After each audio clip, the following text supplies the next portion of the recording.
संत ज्ञानेश्वर महाराज हरिपाठ अभंग क्रमांक 4। अभंग क्रमांक 4। भावविन भक्ती, भक्तिविन मुक्ती, बळविन शक्ती बोलू नये। कैसेनी दैवत प्रसन्न त्वरित, उगाराहे निवात शिनशिवाय। सायास करसी प्रपंच दिनदिशी, हरसी न भससी कोण्यावर। ज्ञानदेव मने हरिजप करणे, तुटेले धरणे प्रपंचाचे।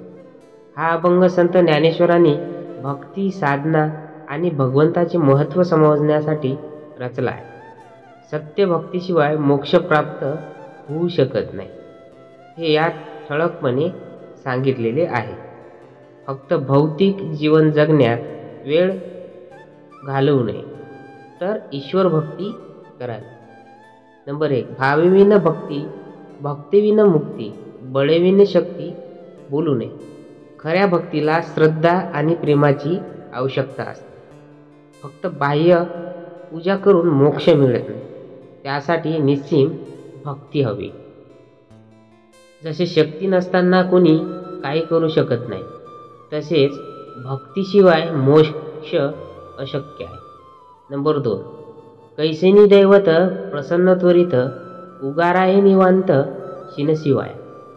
काही लोक मेहनत न करता भगवंताची कृपा मिळेल अशी अपेक्षा करतात, पण ते अयोग्य नाही। भगवंत प्रसन्न होण्यासाठी भक्ती, श्रद्धा आणि साधना हवी।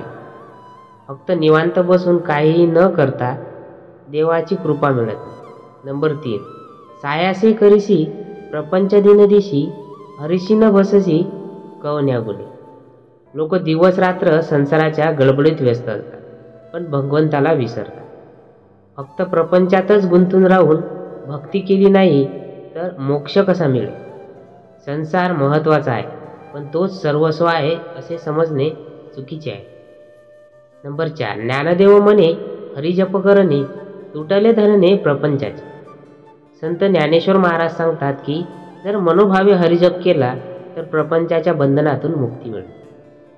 ईश्वर स्मरणाचे दुःख, मोह आणि आसक्ती कमी होते।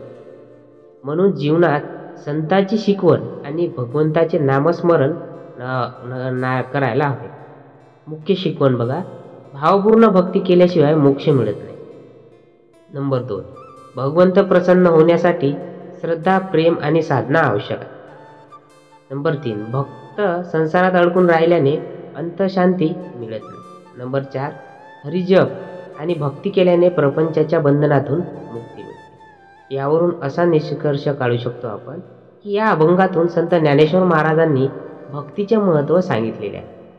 फक्त बाह्यपूजा करून नाही, तर मनोभावे भक्ती केल्यानेच मोक्ष नक्की मिळतो। जीवनभर संसारात गुंतून राहून भगवंताला विसरणे हे मूर्खपणाचे लक्षण आहे।